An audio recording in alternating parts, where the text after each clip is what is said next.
Yo, how's it hanging, beautiful people? Doc Talk Stocks back again. Yes, ladies and gentlemen, it is more official than a whistle. The Get Your Stocks Up t-shirts are now officially available in Teespring stores worldwide, mostly in the European Union and the United States. I got mine in burgundy, and also I got the green joint right here. It's a little wrinkly, but don't sue the doc, man. They just came in a package today just to let you know they are legit. And yes, I do own all copies of my own damn design. They come in all colors, man. Y'all want them. They're available now. Link in the description area below. Teespring stores, guys. Go ahead and get your good Doc Talk Stocks. Get your Stocks Up t-shirt. Ladies and gentlemen, you know why? Because our wealth will not build itself. So let's go ahead and get into it.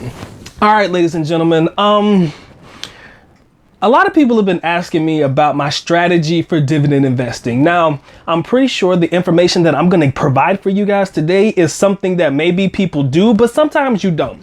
This may be an overlooked strategy that a lot of people don't advise, or maybe is something that they do not take into consideration when it comes to dividend investing. But this is something that I do religiously. This is something that I do consistently. And this is something that I do that I think would be beneficial to you guys as well. We all know that for the most part, dividends, they pay monthly, they pay quarterly, sometimes semi-annually, sometimes once a year, depending on the type of stock that you're involved in, or the type of stock that you're invested in. Okay. Again, we believe in long-term investing. Doc's not a trader. I don't fuck with that shit. I'm no good at it. I'm not even about to waste money. Working with options it's not my forte. So y'all keep that to yourselves. All right. But here's how Doc chooses to invest dividend investing. Okay. There is one thing that is extremely important in my philosophy in dividend investing, and that is your X date, or your X dividend date, which is the proclamation or the date in which it is the last day for you to be able to invest in that particular stock before, they process it and, they see how much stock you got, and before they process your dividend payout, which will probably come out in the next month. So for example, I'll use the monthly REIT. Or Maine, or don't matter. I think most monthly REITs have about the same thing. You have until about the 20th or the 26th of the month prior. So let's say if you're looking for a payout in February 15th, you have roughly till about January 20th to about the 26th to get as many stocks of it as you want to before that date is proclaimed, before you can actually be able to cash out and get that money on the 15th. I know a lot of my investor guys probably know where I'm going with this one, but just hear me out and feel me out. And if there's any confusion, guys, leave it in the comment section below. I'll try to further explain. But what I do is I buy as much stock of that particular company as humanly possible before their ex-dividend date. So if I know that the payout for AT&T or the payout for any McDonald's or whatever it is upcoming, or it's coming soon, and the ex-dividend date is coming soon, I will buy as much of that stock as I can when I know it's upcoming. That way, when I get paid out, I'm getting paid out more money whenever the actual stock is coming out. Now, again, as you guys know, as I've noted, I've chosen to condense and to make a very precise dividend-based portfolio. So I'm only holding roughly about, dividend stocks wise, I probably have anywhere, I think I have like less than 10 dividend stocks in my portfolio as we speak. Okay. Now, because I only have 10 stocks, now, they're not going to all pay out at the same time. I do have one monthly. I got some that pay out in January, and then the other succeeding quarterly months, I have some that pay out February, April, May, March, you name it. I got some that pay out every month. And then, of course, because I would deal more so with quarterly, they pay out, 4 times a year. All right. So every time it's about time for that company to pay out, or before their ex-dividend date hits, if I have the money, I'm basically flooding all the extra money that I have into these dividend stocks. So that way, whenever the actual payment does come out, I'm getting more money because I have investments in that stocks. Now, a lot of people would be like, Doc, why would you do that for? Because what if the stock's expensive, this, that, and the other? At the end of the day, if it's something you believe in already, chances are you're probably already choosing to add more money to that portfolio, or add more money to that particular stock. Because if you're not already thinking about adding more money to that stock, then why the fuck are you holding it?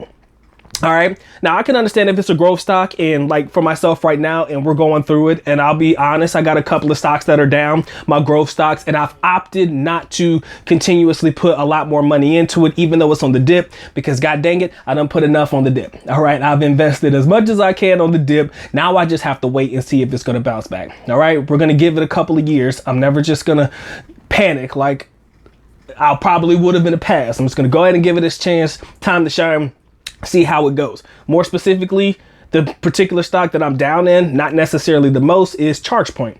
One that I thought was sure fire thing. One that I thought was the jam. One that I thought was specifically about to hold your boy down. That motherfucker dropped right after it transferred over from, what was it? It was Switchback Energy. The SPAC. No sooner than it transferred over, that goddamn stock dipped. I'm like, what the fuck, man?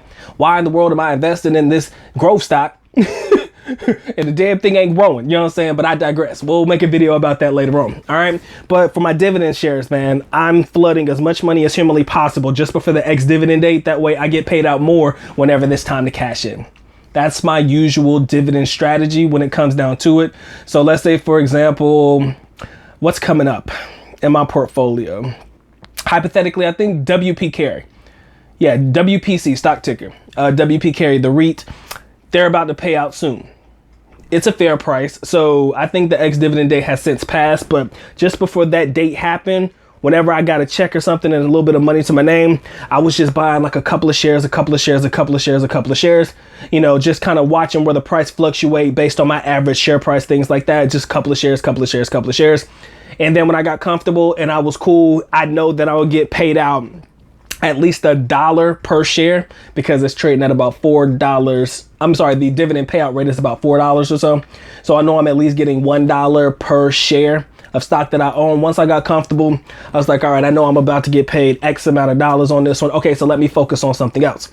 All right, so that's kind of how I choose to use the dividend strategy based off of payouts. Whenever payouts are coming before the ex-dividend date hit, which I think you guys need to educate yourselves as much on that as humanly possible. Know when your dividend dates are coming up. That way you can really focus and lock in on those particular stocks before the dividend date hits, and you can start putting in as much money as you can whenever it dips a little bit here and there. You know, if it rises just enough where you're able to put in and it's not going to really mess up your average share pricing, I think that it's best to just go ahead and just like kind of flood it with a bunch of money. Now, when you flood it with a bunch of money, understand that money's going to stay there. I'm not telling you to flood it with the money, wait for the ex-dividend date, and then try to take it out. No, I don't do that. Don't do that. Unless you're selling out of it to get into something else, and you have enough money in it and you're good and you're fine with where it's at and where it stands, unless you're taking that money out to probably put it into another dividend company that has an ex-dividend date that's coming up. Okay. But I don't really want you to really rely on that particular strategy of, okay, I'm gonna throw $1,000 in here, wait for the ex-dividend date, pull it out, throw $1,000 in here, wait for the ex-dividend date, pull it out. Even though that's not a bad rule of thumb if you could really finesse it like that. But then again, that'll be called trading and not investing. Okay. We're in this bitch for the long term, guys. I want you to understand this is always going to be a long-term thing for us. I'm still relatively young, man. We got a lot of growth in this bitch. And that's how I choose to use my dividend investing. All right. If you guys have another strategy or something that you think is a whole lot better than what Doc is doing over here on Doc Talk Stocks, man, leave it down in the comment section below. I would love to hear what you guys got to say about how you opt to choose dividend investing. Are you not really concerned with ex-dividend dates? Does it not really bother you whether this, that, and the other is popping off? Or are you like me and you're strategically looking at your ex-dividend dates, trying to see where you can plug more money into just before that date to go ahead and get you a couple of extra shares, aka a little bit more money on the payout end? Let me know what you think. Ladies and gentlemen, this has been the Doc Talk Stocks. Again, ladies and gentlemen, get your stocks up tees available in the link in the description area below. Again, get your stocks up, ladies and gentlemen, not only the likes, because our wealth will not build itself. Y'all take care. Y'all stay blessed. Doc is out. Peace.